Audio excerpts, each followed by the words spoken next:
Lindsey Vann, the ski jumper athlete as depicted in this photo, in both photos here, has dedicated her entire life and has started training at the age of 7 to be able to compete in the Olympics. Unfortunately, unequal treatment ensued in the women's ski jump competition at Vancouver's 2010 Winter Olympics, where Vann and other female athletes were denied the opportunity to compete. The women's team were excluded because they did not meet the quota of the registration for athletes amongst various countries. However, interestingly enough, the male athletes and the male team the men who did not have the same quota were still allowed to compete in this competition. Vann and female jumpers worldwide filed a lawsuit that challenged the unfair treatment between the men and women. Again, they were denied opportunity to compete in the Olympics. This highlights a clear bias, discrimination, and favoritism amongst men versus the men and women in women athletes. Good afternoon, my name is Faith Smith. My name is Rima Wilkerson. My name is Yassine Abdel Salam. And my name is Dorali Santos. The example that Faith gave raises the question, has gender equality been reached within the past 50 years for amateur sports? To which we argue that no.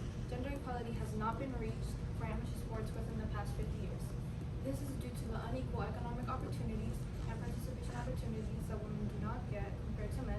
This is also due to the poor media representation that women get compared to men. And this is also due to the societal pressure that affects women more towards health than men.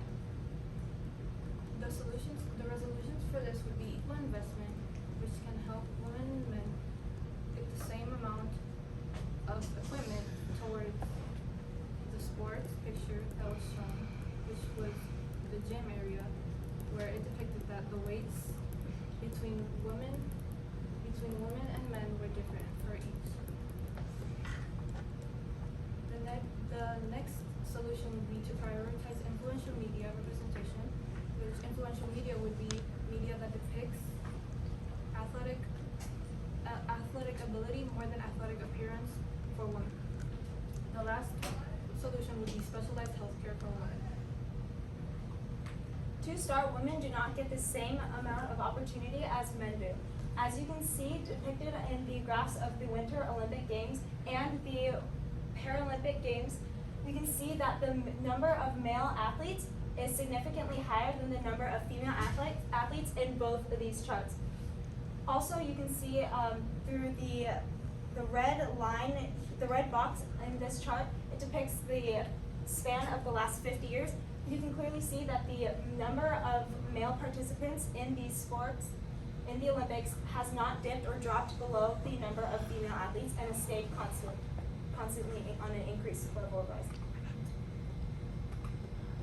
Additionally, continuing on the additional graphs, you can see that through more examples, these demonstrate the gender inequality and disparities that Jodalise has mentioned before.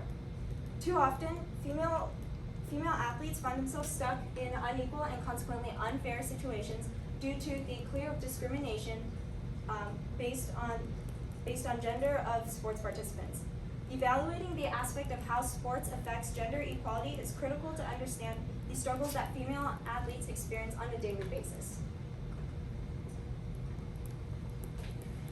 There are less women participating in amateur sports than men.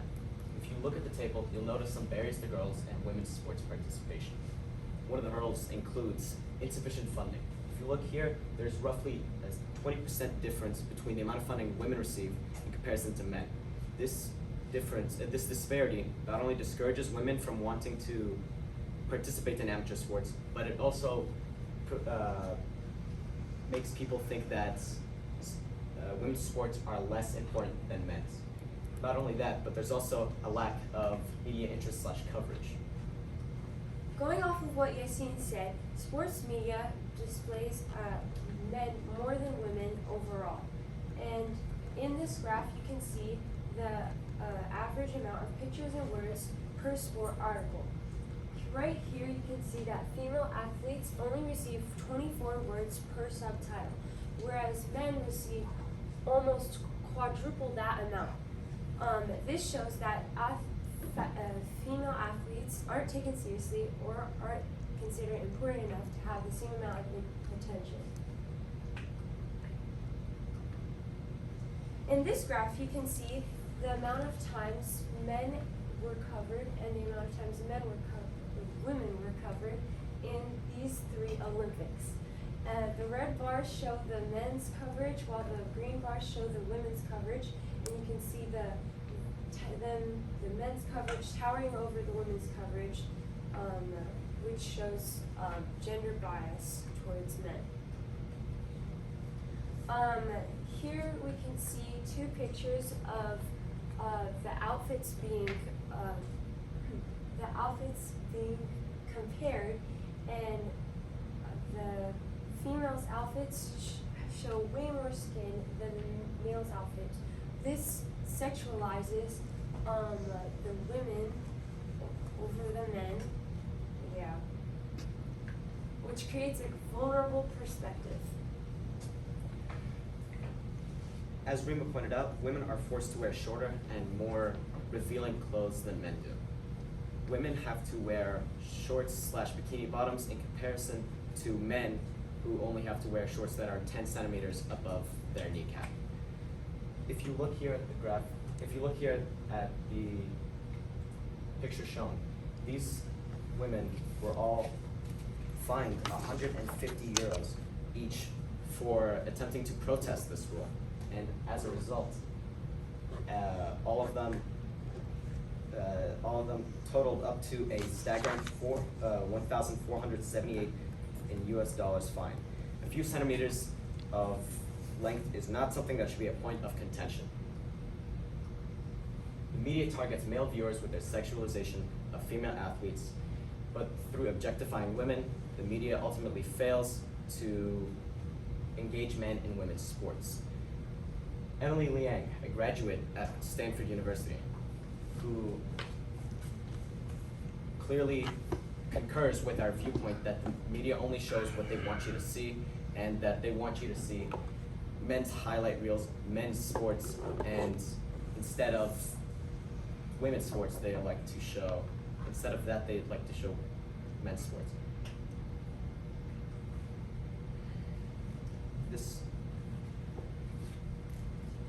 There is gender inequality in the way men's and women's sports are affected by various health issues and problems. Firstly, women are more likely to suffer from eating disorders than are sportsmen, as can be seen in these tables, where 20% of women had an eating disorder as compared with just 8% of men. A contributing factor could be the differences in the way society views weight for men and women. As one female swimmer answered, women are generally pressured quietly and behind the scenes to lose weight and do extra spin sessions, etc., whereas men joke about a beer belly, but it is accepted that they'll lose it soon enough.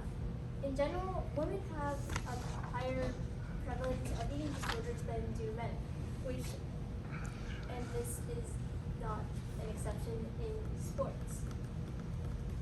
And additionally, women's sports and women athletes were more negatively impacted by the COVID-19 pandemic than were men.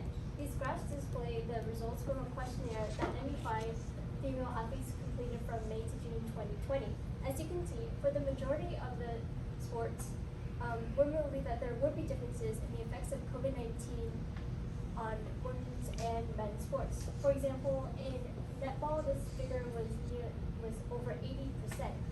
The pandemic did exacerbate inequalities between men and women in sports because women generally have fewer money, equipment, influence, and resources than do men. So that means that during lockdown at home, male athletes were able to leverage resources and tools that female athletes could not.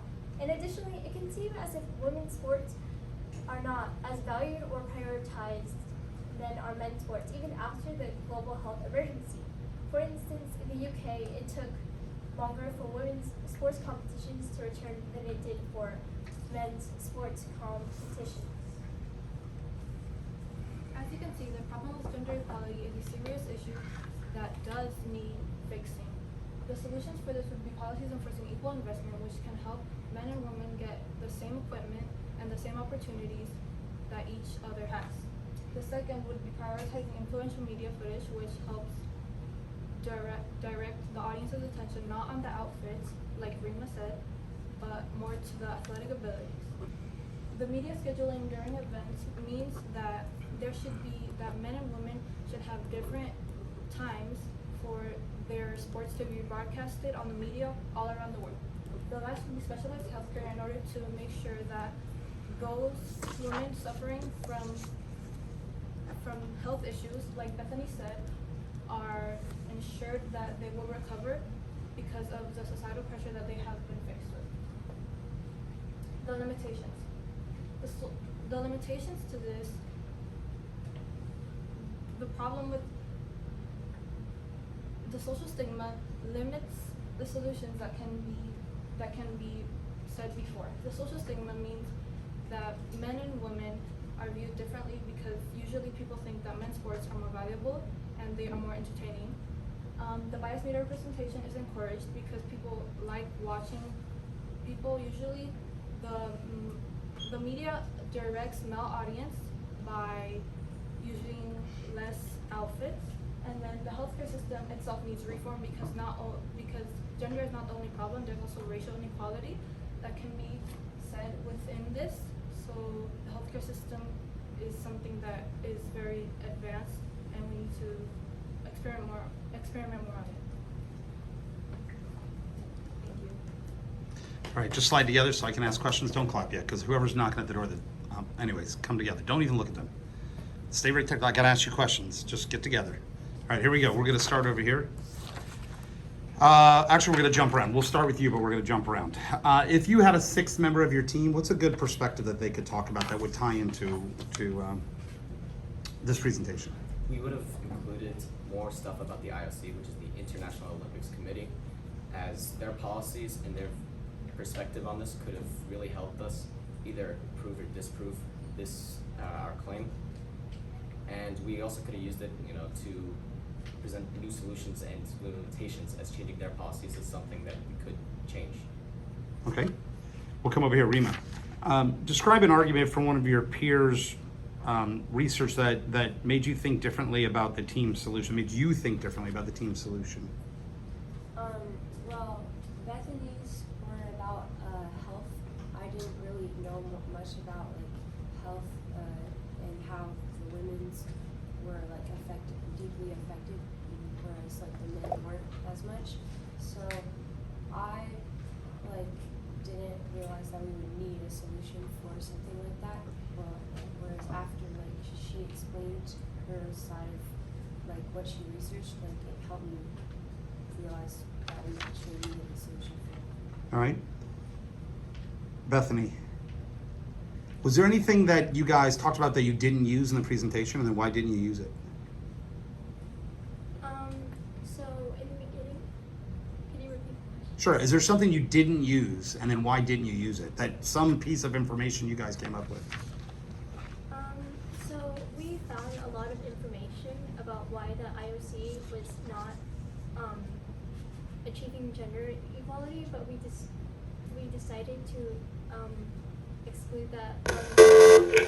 Good afternoon, Lions. We have a couple of just quick announcements for you. Don't forget today is the last day I'm gonna stop to this. buy